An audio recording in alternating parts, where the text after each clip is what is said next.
Hello everybody, welcome back to Forza Horizon 4. Now the Series 26 update is currently ongoing. Well, they have added some good vehicles, some bit boring vehicles. I'll cover those as they come out.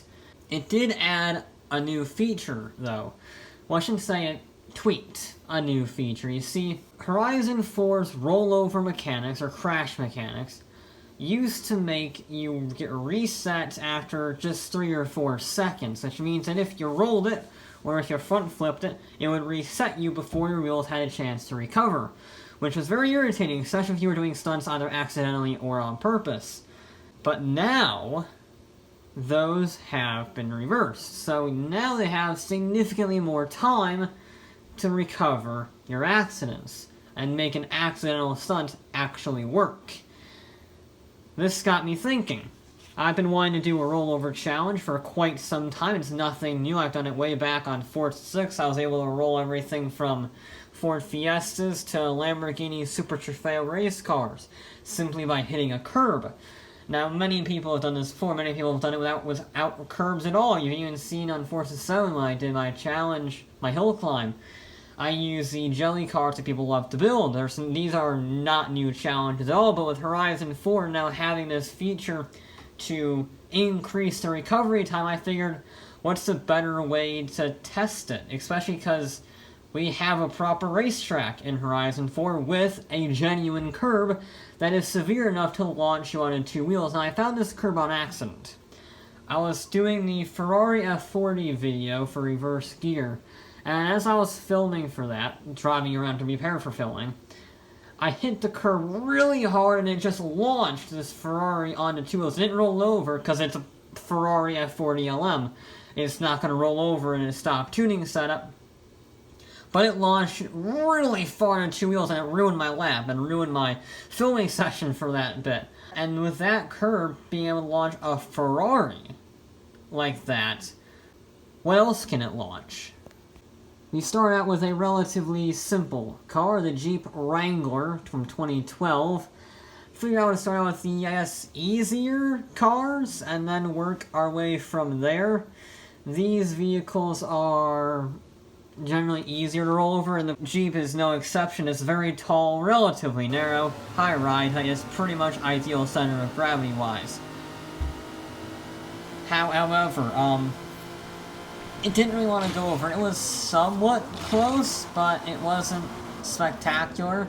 I had a little bit higher hopes for the Jeep. I tried it a fair few times, but you're wondering why it's in the rain is because Forza, ever since rain was introduced way back in 6, rain makes you roll over. It's just how the game mechanics work. No one knows why the, as some people call it, the Forza Force, gets reduced in the rain, but it does. It's a weird Forza mechanic that I don't even know. I'm not even sure if Forza properly knows, but it's been in the last 4 games in a row, so it works here. Unfortunately, the Jeep did not work. It just wasn't going over, which means I did have to upgrade it. I was surprised I had to upgrade the Jeep, to be honest. I thought I could roll it stock, but no, I couldn't. Instead, I put some upgraded tires on it. That's all I did. I didn't change the suspension, didn't change the roll cage on that, and the roll bars. Just upgraded off-road tires. So they're not racing tires, they're not properly grippy, but they are significantly grippier than the normal tires. And sure enough, after just a little bit of time, over it goes. Not too bad. I was expecting a little better though, I'll be honest. I was getting a little nervous. Luckily, I did not have to be nervous for the next car, the Fiat 695 Abarth. This is another pretty good one. Very narrow, relatively tall for a road car, and it's a it's a road legal touring car pretty much. So very stiff, very upgraded tires, lots of grip. Pretty good choice.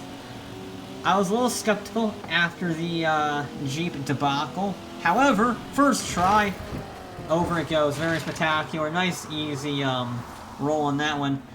Kind of surprised me. I wasn't expecting to go over first try after hitting it, but the 695 definitely deserves the celebratory donuts that it did for going over completely bone stock. No modifications of any kind, no tuning setups, all completely stock in the Abarth as it went over. Next up was a relatively ordinary car. No, I'm going with the normal cars and ratcheting up the silliness from there with the AMC Gremlin. It's a hideous car, wasn't very good, very slow, and soft 1970s suspension. I was not looking forward to doing this one, and to be honest, it wasn't showing much promise. I spent about 5-10 minutes with each car just to see how they were stock and then move on to the upgrade shop from there. And the Gremlin wasn't making much progress. The soft suspension just sort of absorbed the bump rather than actually getting launched off of it, which is what we're trying to do here. Basically catapult the car up on the two wheels and then let the grip from the tires carry it the rest of the way over as we turn. The Gremlin, well, it didn't have the suspension to get it launched up, and then it didn't have the grip to turn it over, so it wasn't doing very well, which means it was time for the upgrade shop, and I kind of went a little overboard, to be honest. I went full aero, full anti-roll bars, full racing tires, maximum tire width, roll cage, whole shebang, because I didn't know what to do, so I just overdid it. I also threw in a massive 400 horsepower V8. And I just went so fast with that massive power figure that, I wouldn't say I missed the curb, but I hit it too fast. For some reason, I'm not sure 100% why, but hitting the curb at too high of a speed actually doesn't let it roll. Strangely enough, which means that I had to hit it slower, and as soon as I hit it slower, it, well, fell over. It was not too hard, I just had to get that speed right. Once I got the speed right, it was actually pretty good. It was just a matter of hitting it at that right speed. Usually about 90 miles an hour is what you wanted for the speed, as it turns out, so I mean, technically it's a normal car, it's just a bit longer. The Cadillac Limo is going to go around here. It's not quick, I'll be real. It took quite a bit of a run-up to get to that 90 mile an hour mark that we were trying for. It's also quite long indeed, so I wasn't actually sure if I would be able to hit the curb properly in the way that the other cars have been. It shouldn't matter, in theory, but I wasn't 100% sure how it would react to the curb. But it didn't really matter how I hit the curb. It wasn't doing very much. It got a little bit on two wheels, which is better than I was expecting for, you know, a C-class limo that's front-wheel drive. But it wasn't doing it. It was far too heavy. It wasn't... The acceleration wasn't good enough. The speed wasn't good enough. Even with a run-up around the corner, it could barely get up to the speed required to launch the Gremlin up on a two-wheel. So it was not a record setter, and it certainly needed some modification, so that's what I did. And the upgrades I put on the vehicle, which includes stiffening the anti-roll bars, increasing the camber to -5, and putting maximum downforce, racing slicks, the usual stuff for rolling a vehicle, helped. I kept the engine the same, I didn't feel like I needed to, I just needed to carry the speed around the hairpin corner. And the first try was quite promising. I hit the curb and it went a long way on two wheels, but it wasn't quite going over, which I thought that would go over, but it just went back down. The one thing that did surprise me, though, is it actually rolled on the other curb, going the other way. I didn't expect that. I do count that as a roll because it got stopped rolling. It was going over and then it hit the grass, and that sort of uphill slope stopped it from going over. So I'm counting that as a roll, but I did go back just to make sure I could. Out of all the vehicles that I tested for this, that I did this, even the easiest ones would not fall over consistently on the other way. For some reason it just didn't want to go over. But the limo, no, that went over on the opposite direction, easier than going the normal way. I don't understand this game, but it didn't want to go over. I rewinded a few times because I knew I could do it, I just didn't want to bother resetting it over and over again, and I had access, so why not? Eventually over it goes, very easy, very sudden, but I'm surprised. The limo, very confusing, but once it goes over, once you upgrade it, it is very easy and very inclined to fall over. This next one was going to be a little bit tricky because, well, it's a beast, basically. This is the massive, stupid Bentley from the 1930s. This thing is a 6,000-pound monster with very soft suspension, very skinny tires, and not a lot of power. A lot of power for the time, but not enough for the weight. It's quite slow. And it has very soft, old-timey suspension, which means, well, you do the math, it wasn't really inclined. It sort of woofed over the curb like any proper luxury car should. It did its job very well, but I wanted to do the opposite of its job now, and it just wasn't having it. Which means it was time to go to the upgrade shop. I upgraded the, I think it had the stock engine if I recall, I'm not 100% sure, but it had more power just to make sure that it could get up to speed. It had some proper racing tires, maximum tire whistles, they still weren't that big. The usual stuff. One thing I did not expect, it rolled before I got to the curb. It rolled off of a curb I didn't even know existed. It didn't even roll off a curb, it rolled off of a hill.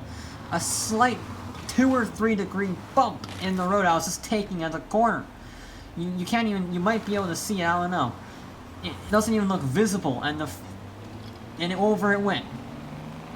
That might be, that's either the luckiest roll I've ever done in my entire career, or, the car just rolls over very easily, which hit the curb and, yeah, it rolls over very easily. I didn't think it was going to go over on that one. It didn't seem very positive, and then it just fell over. And then it got very unhappy and very jittery as the game couldn't figure out what to do, but that does at least allow you to show the, new effect that it has. I don't understand this car. This is the easiest car I have ever rolled. It is so easy, it rolls off of curbs that you don't even think exists. Horizon 4 is not normally known as a game. The Horizon games in general are not known for having cars just roll over willy-nilly, and this thing can go over pretty much on command. Out of all the vehicles today, the massive Bentley did its job remarkably well.